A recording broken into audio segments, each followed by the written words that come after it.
स्थित रामगढ़ के मेरे सभी उपस्थित भाइयों बहनों, मैं आप सबका अभिनंदन करता हूं। मैं भगवान राम की जन्मभूमि से आया हूं और रामगढ़ की धरती पे आया हूं।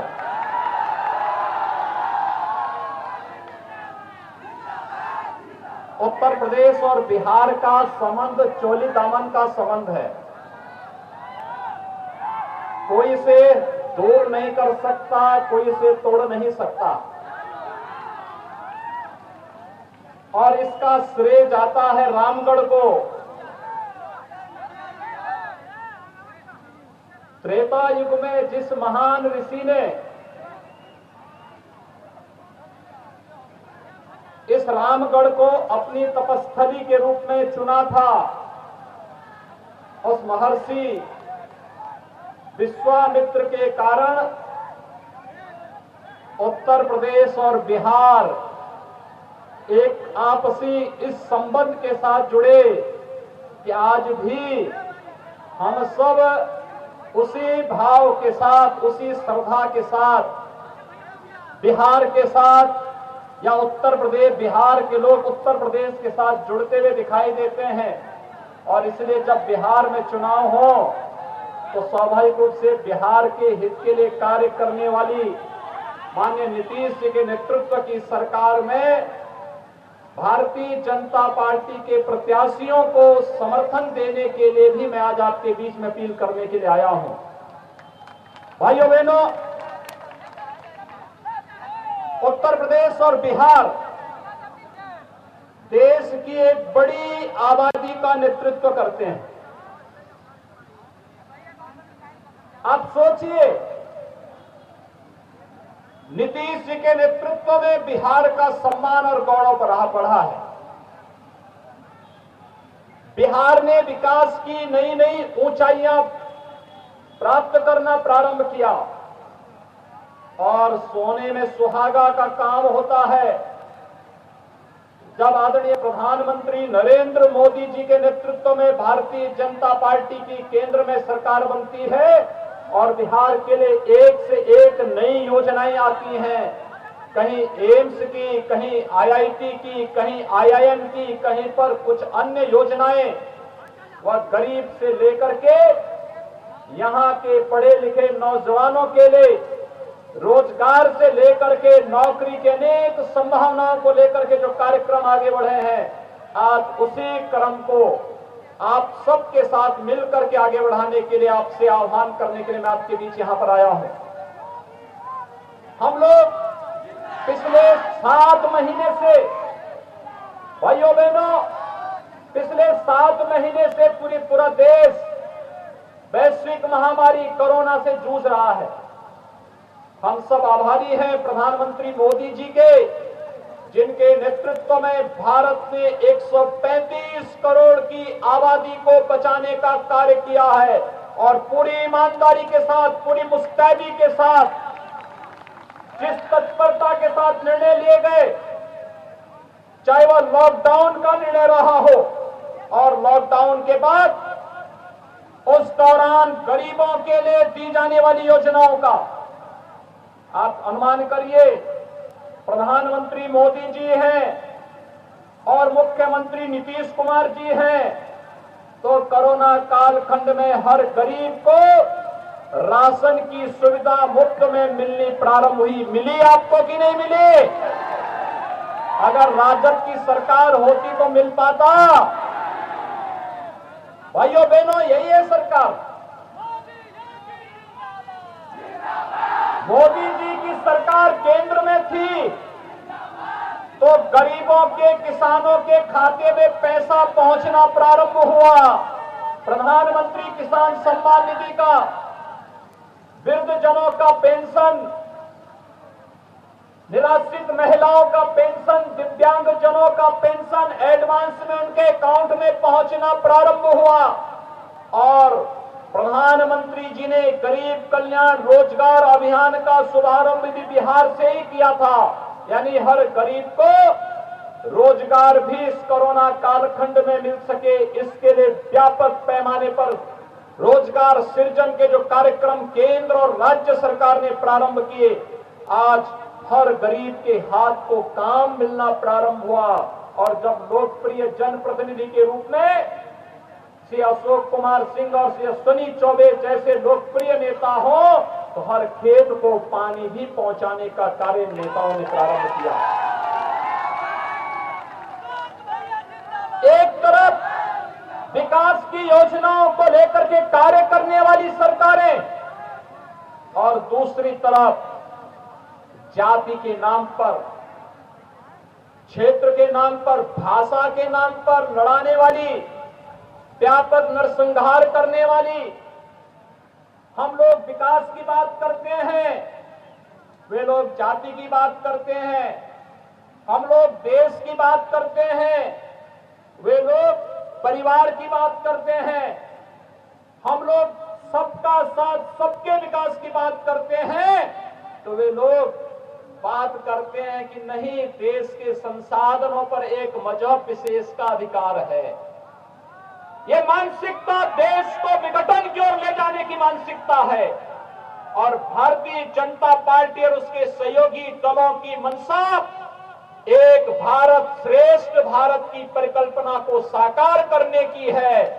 एक भारत श्रेष्ठ भारत की परिकल्पना साकार करने का कार्य होना चाहिए, या देश को जाति मत मजहब के आधार पर विभाजित करने की उन कुत्सित मंशाओं को, जिनके कारण देश के अंदर आतंकवाद फैला था, जिनके कारण नक्सलवाद पनपा था, जिसके कारण अराजकता फैली थी, ये जनता को तय करना है।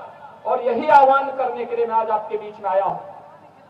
भाइयों बहनों, मैं आपसे पूछना चाहता हूं, मोदी जी पिछले 6 वर्षों से देश के प्रधानमंत्री हैं, और मोदी जी के नेतृत्व में भारतीय जनता पार्टी की सरकार देश के अंदर शासन कर रही है।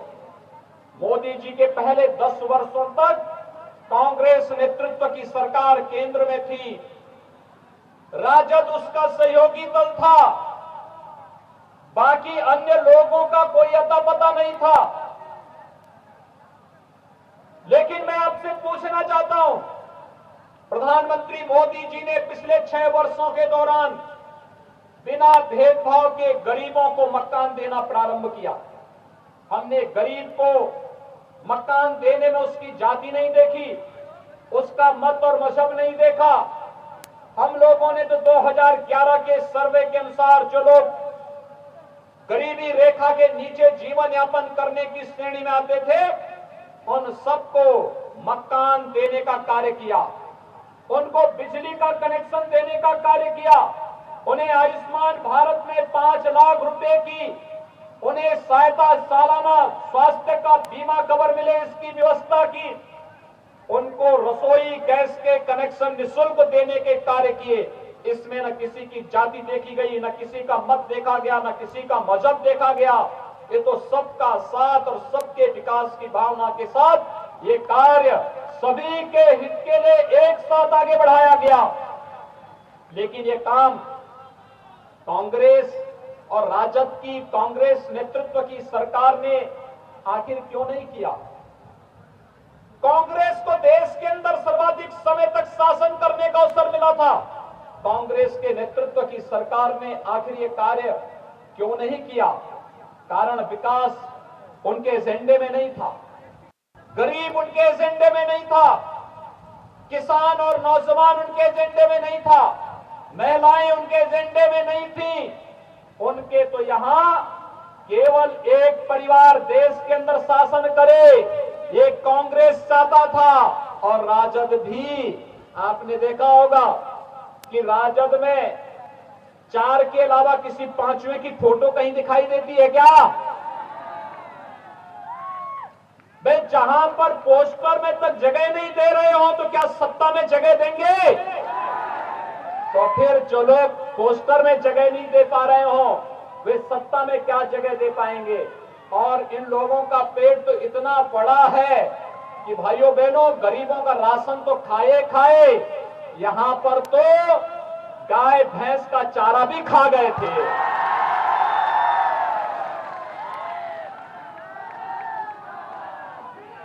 क्या ऐसे लोगों को जाना चाहिए? क्या आप इस बात को मान करके चलते हैं? मोदी जी के नेतृत्व में, नीतीश जी के नेतृत्व में विकास हुआ है ना? घर घर जाकर के बताएंगे सभी लोग। भाइयों बहनों, हमने बिना भेदभाव के विकास भी कराया है।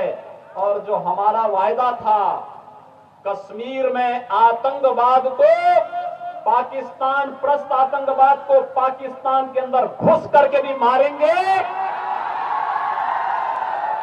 और बिहार की जनता से किया गया वायदा, मर्यादा पुरुषोत्तम भगवान श्री राम के भव्य मंदिर के निर्माण को भी बनाएंगे।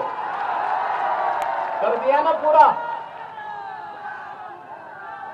अब तो कोई ये नहीं कहेगा ना, कोई ये तो नहीं कह सकता कि भारतीय जनता पार्टी ने वायदा खिलाफी की है। कोई कहेगा?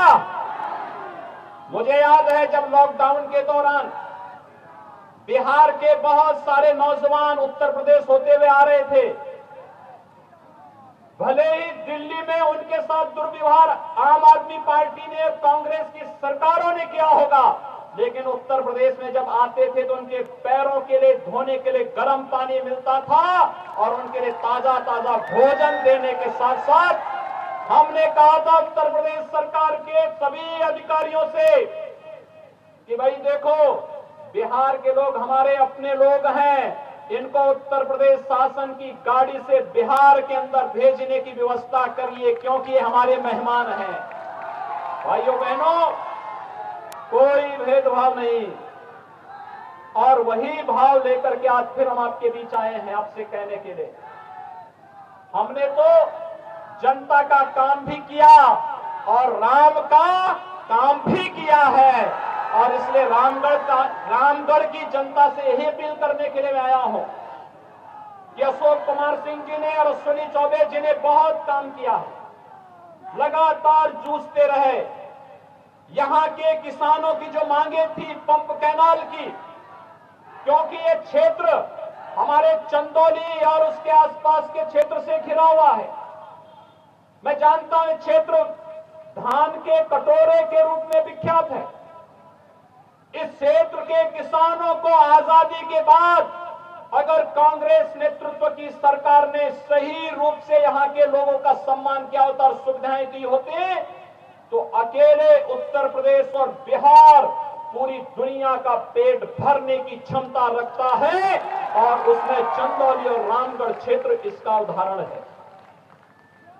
मेरा मानना है प्रकृति और परमात्मा की और गंगा मैया की इतनी बड़ी कृपा यहां पर है कि वास्तव में इस क्षेत्र में प्रोत्साहन की आवश्यकता थी, और ईश्वर की कृपा से आज देश के अंदर दुनिया का सबसे लोकप्रिय नेतृत्व आदरणीय मोदी जी के नेतृत्व में भारत के अंदर की सरकार कार्य कर रही है।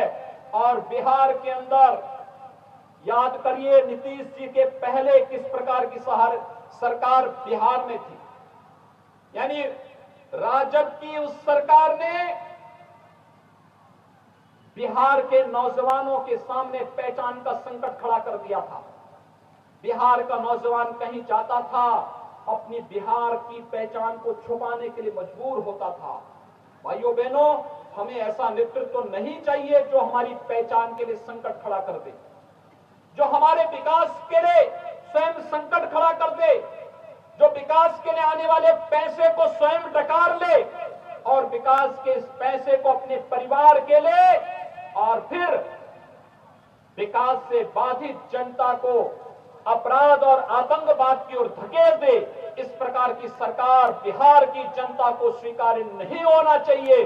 और इसीलिए मैं आप सबसे अपील करना चाहता हूं, एनडीए ने नीतीश कुमार जी के नेतृत्व में भारतीय जनता पार्टी और साथ साथ वीआईपी पार्टी, हम पार्टी जैसे सभी लोगों के साथ मिलकर के बिहार के अंदर एक मजबूत राष्ट्रीय जनतांत्रिक गठबंधन के साथ एनडीए, जो नेशनल डेमोक्रेटिक अलायंस हमारा है, एनडीए ने मिलकर के आज बिहार के अंदर चुनाव लड़ने के लिए एक साथ मिलकर के हम फिर से आपके साथ आए हैं। मैं आप सबसे अपील करना चाहूंगा, भारतीय जनता पार्टी और जदयू से जुड़े हुए इस गठबंधन के जितने भी प्रत्याशी हमारे हैं, आपके नातेदार, आपके रिश्तेदार, आपके मित्रगण, आपके शुभचिंतकगण जो भी बिहार में हो, उन सब से अपील करिए, सोशल मीडिया का इस्तेमाल करिए, केंद्र और प्रदेश सरकार की योजनाओं को उन तक पहुंचाइए और फिर कहिए कि मोदी जी के नेतृत्व में देश आगे बढ़ रहा है और नीतीश जी के नेतृत्व में बिहार तेजी के साथ विकास के पथ पर अग्रसर हो रहा है। इन दोनों नेतृत्व को एक बार फिर से बिहार के अंदर सरकार ला करके हम आगे बढ़ाएंगे। यही अपील करते हुए बिहार के अंदर विधानसभा चुनाव में रामगढ़ क्षेत्र से अशोक कुमार सिंह को भारी मतों से कमल चुनाव चिन्ह पर वोट देकर के जिताने की अपील करते हुए मैं आप सबका एक बार फिर से अभिनंदन करता हूं। वाणी को देता हूं विराम। जय जय श्री राम, जय जय श्री राम। आप सबसे मेरी अपील है, कोरोना का संकट टला नहीं, चुनाव भी करेंगे, 2 गज की दूरी और मास्क जरूरी का इस्तेमाल जरूर करें, इसका ध्यान जरूर रखें। आप सबके प्रति मेरी शुभकामनाएं। धन्यवाद। जय जय श्री राम। इस सभा को समाप्त